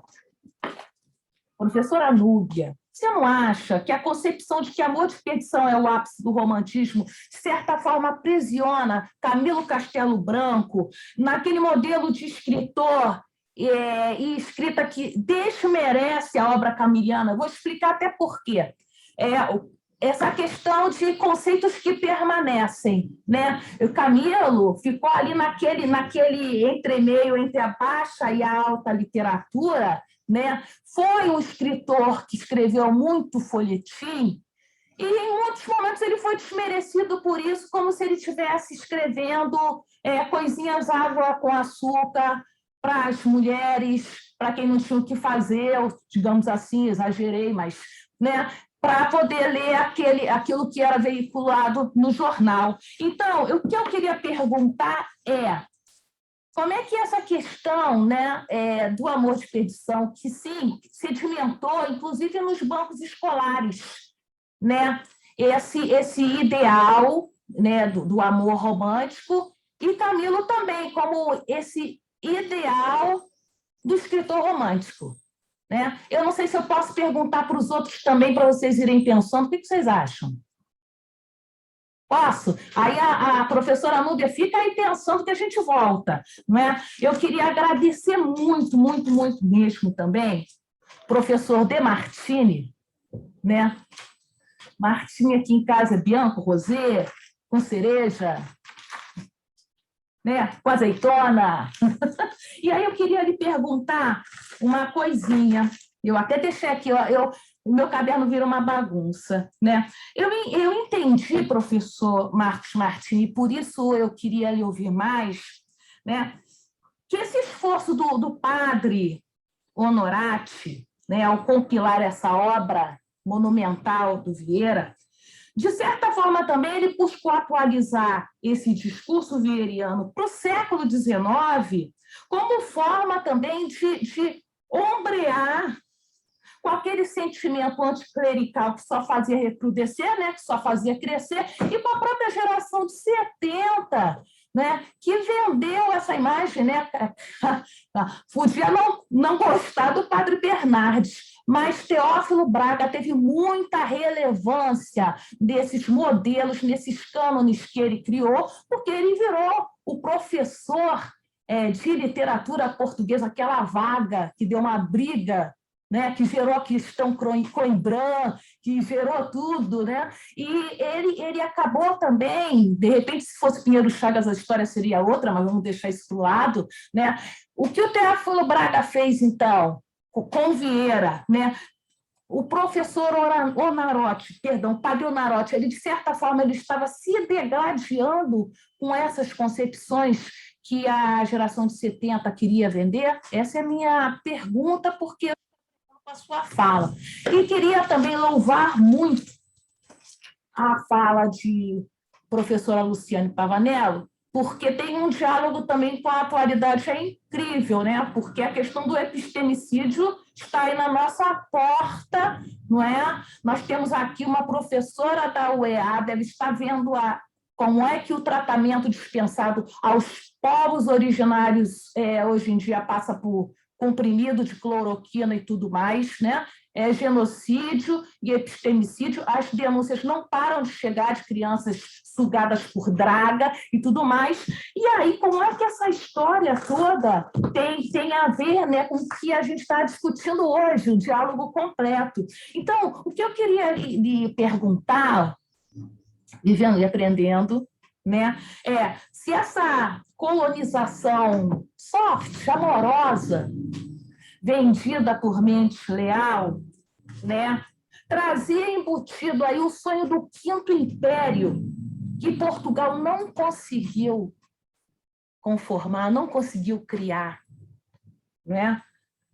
Melhor ser colonizado por nós, portugueses, porque nós somos amorosos, né?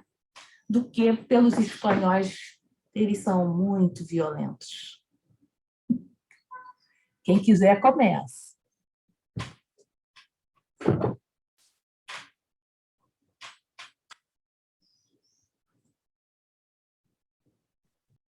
Por ordem, eu acho que pode começar a Núbia, já que a pergunta primeira foi para ela, se ela não se importar.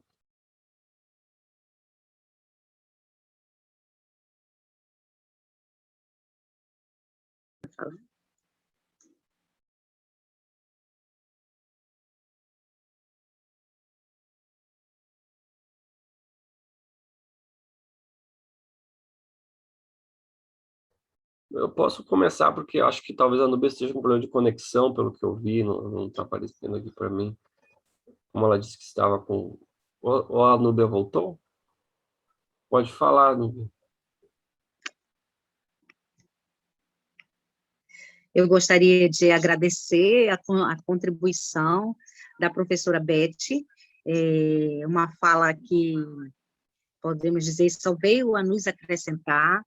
Quanto à pergunta, eu achei bem pertinente, porque a obra Amor de Perdição, ela foi consagrada por um público leitor interessado justamente nesse tema temporal, que é o romantismo presente nos sentimentos amorosos, que envolve famílias que são rivais, digamos assim. Consideramos que essa temática passional, ela ainda ocorre hoje na contemporaneidade. Ou seja, conflitos familiares estão presentes desde o Gênesis, né? Então, essa temática que envolve família, rivalidade, situações passionais, ela ainda hoje é uma temática que, podemos dizer, atemporal, porque ela é antiga, mas, ao mesmo tempo, ela é atual. Nós não consideramos que Camilo Castelo Branco tem uma literatura, digamos assim, considerada inferior. Nós encontramos, inclusive, na obra Amor de Perdição, alguns elementos que já até fogem, digamos assim, ao romantismo propriamente dito. Quando a própria Teresa, quando ela não obedece fielmente ao pai, né? Então, eu acredito que nós já temos alguns lances que são considerados, assim, inovadores.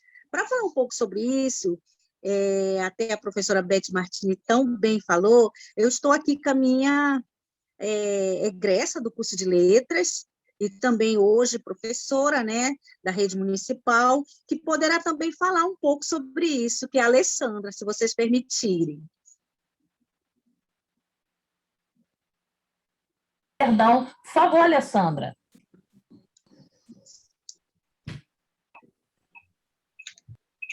Olá, boa tarde. Bom dia, eu acho que ainda para vocês. Só de um pouquinho. Olha, eu acho que é difícil para a Alessandra falar, porque está dando ruído. Tenta de novo. Se não der, a gente depois volta. Tá, Eu quero gastar esses 20 minutos com as nossas questões. Tá, Alessandra? tá. Pode ouvir? Melhorou.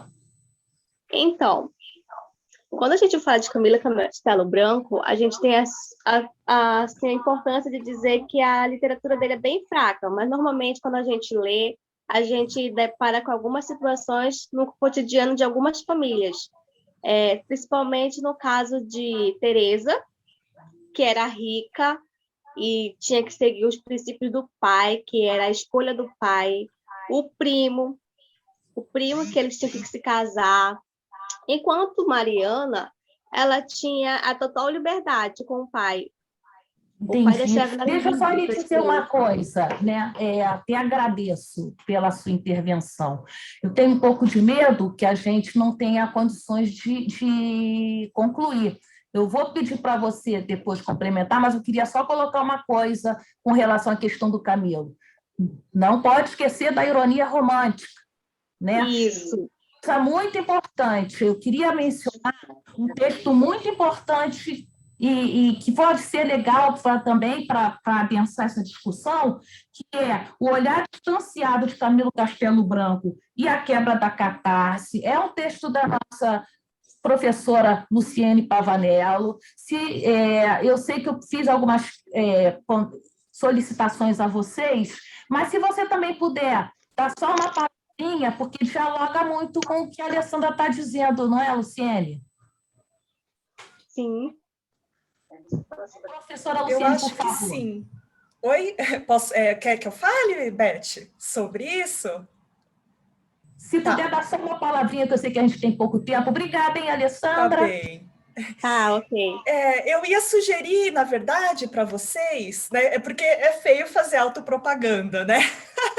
Mas a minha dissertação de mestrado e a minha tese de doutorado tratam de amor de perdição, né? E eu acho interessante para vocês, sobretudo, terem acesso a uma bibliografia mais atualizada, né? E aí eu queria chamar a atenção principalmente para os dois maiores camilianistas da atualidade, ao meu ver, né?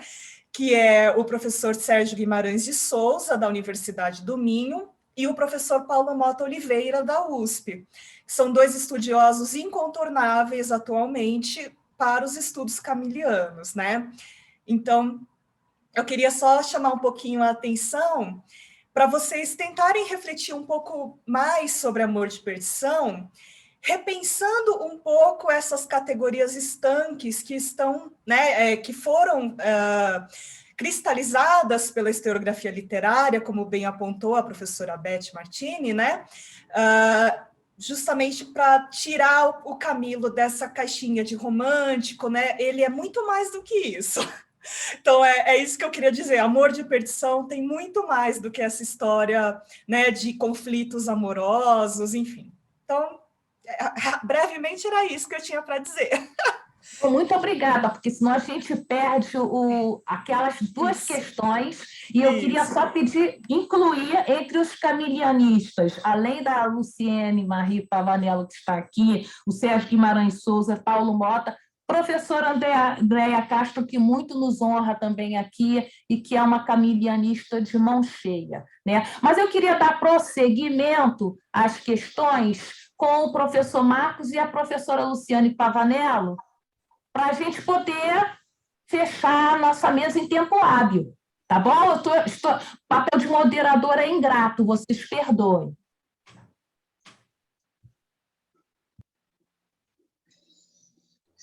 Você quer que eu fale? Responda primeiro? Nós sabemos, Tá. nós sabemos que amor de perdição tem muito mais, mas na nossa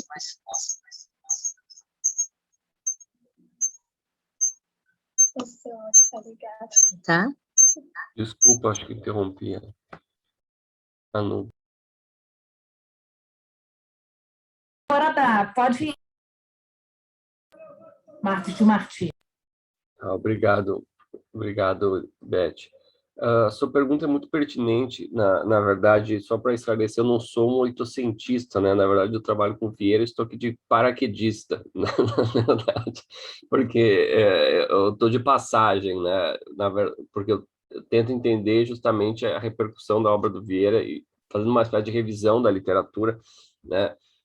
Para chegar até agora, né? Então, venho pautando algumas coisas e tentando entender isso, né? Então, não sou um especialista em século XIX, infelizmente, mal dou conta do XVII.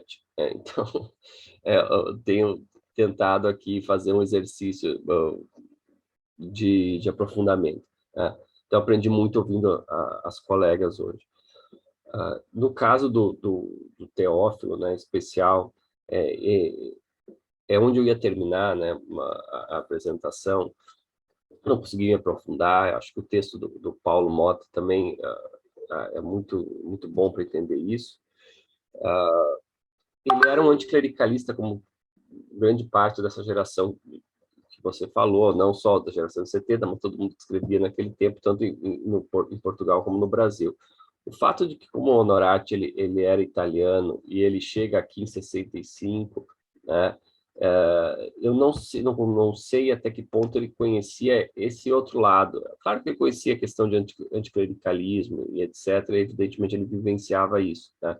Agora, até que ponto ele conhecia essas particularidades da vida literária portuguesa antes de chegar em Portugal? Isso eu não sei. Ele não menciona isso até onde eu vi em lugar nenhum do livro, em nenhum dos volumes. Então, como ele estava no Brasil, talvez eu conhecesse alguma coisa, mas não me parece que conhecesse muito, né? Então, a minha hipótese, isso sim, né, é de que ele tenha conhecido o caso, especialmente no caso do Vieira, dessa polêmica com o Bernardes, ele tenha conhecido no momento em que ele foi dar aula. Eu tenho a impressão que foi isso que aconteceu, né? Lendo as antologias, ele começou a dar uma olhada e dar uma pesquisada, e as citações dele são muito pontuais. Esse é aquele livro, né? Então, ele não menciona muito sobre literatura portuguesa. Ele nem falava português quando ele chegou no Brasil. Isso a gente lê nos jornais. Ele não sabia, ele aprendeu assim, na marra, assim, e dando aula, né? Ele falava só italiano. Então, eu acho que de literatura portuguesa não conhecia nada, né? Ele começou, então, a conhecer, se interessou por Vieira, e por aí ele pesquisou alguma coisa, essa é a impressão que eu tenho, né? Então, quando ele vai para Portugal, esses livros já estavam prontos, ele começa a publicar logo em seguida. Então, é possível que o projeto já tivesse em andamento, tivesse praticamente pronto, né? E ele morre logo em seguida. Então, eu não há também não achei nenhum texto polêmico dele sobre qualquer outra coisa.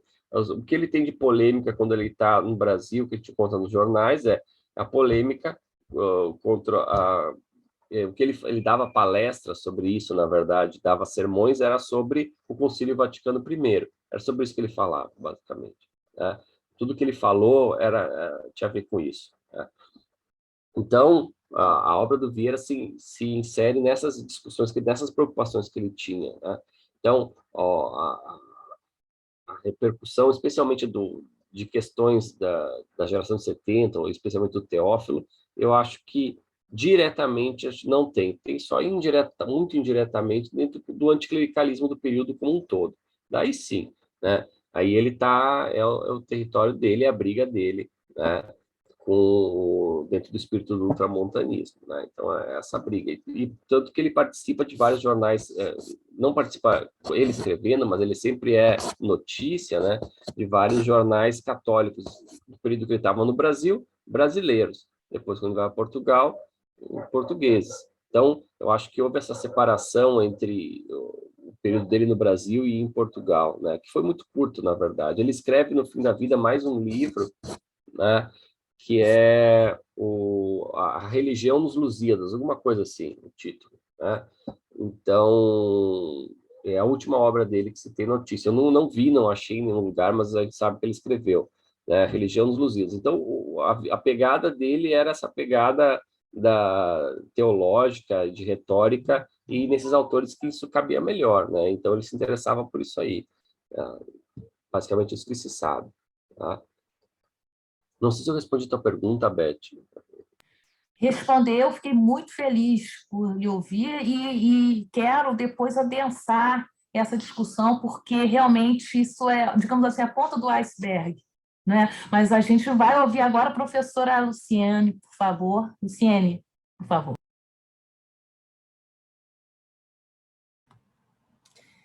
Beth, tá me ouvindo? Tá. Com relação, então, né, a essa questão do sonho, né, do Quinto Império, eu realmente não tinha pensado sobre isso. Você me surpreendeu com essa pergunta. Eu achei assim brilhante e realmente prometo pensar melhor, porque eu acho que, inclusive, também eu acho que é a base também sobre da colonização africana, né? Eu acho, na verdade, esse sonho do Quinto Império sempre esteve, né, entre os portugueses. Acho que agora eles pararam com isso, né? Mas, enfim. Né? Mas, assim, eu tenho a impressão de que Portugal, né, sempre se defende das acusações de violência, né, que são feitas a eles, comparando-se com outros países, né? Sempre, por exemplo, né, a colonização espanhola foi mais violenta que a dos portugueses, o colonialismo na África, dos belgas e dos britânicos, foi mais violento do que o dos portugueses, né? Eles falam que a ditadura de Hitler, Mussolini, Franco foram mais violentas do que a de Salazar, e por aí vai, né? Então, assim, com isso, eles acabam fugindo, né, do que interessa, que é discutir a violência, né? E, na verdade, esse vai ser o foco da minha próxima pesquisa, né? Que eu já estou revelando aí o que eu vou fazer no meu próximo triênio. Enfim. E sim, eu concordo com você, né, que essa discussão, né, sobre o genocídio, né, o epistemicídio permanente dos indígenas, né, é atual, né, são praticamente 5 séculos, né, que parece que a gente não evoluiu, né, no tratamento dos povos originários. Pelo contrário, né, no governo atual, nós involuímos, né? Então, realmente, me parece que é algo que precisa urgentemente ser pensado por nós e precisamos bater nessa tecla, né? Sem ficar adorando a pílula e dizendo, olha, os portugueses foram bonzinhos e etc. Então, enfim, foi a minha tentativa de colaborar com isso. Olha, muito obrigada mesmo. Aprendizado grande com vocês, não é? Como a professora Núbia coloca, e eu fico feliz que assim seja, amor de perdição ultrapassa as fronteiras sentimentais, é vero, né? E aí, por isso que a gente tem que notabilizar certas coisas, porque senão, né, isso que o professor Marcos de Martini colocou hoje, com essa publicação do Padre Honorati, é muito interessante, porque eu vou pegar um ditado, de boa intenção o inferno está cheio, né? O padre tinha ótimas intenções, né, de fazer com que a palavra de Vieira fosse valorizada, chegasse, e o que ele fez foi Vieira para quem tem pressa, digamos assim, né? Se fosse nos tempos de hoje, Vieira em 90 minutos, né? E esse tipo de situação simplesmente amputa Vieira, né? O que eu aprendi com a sua aula de hoje, professor Martini, né, é que Vieira sem um braço, Vieira sem voz,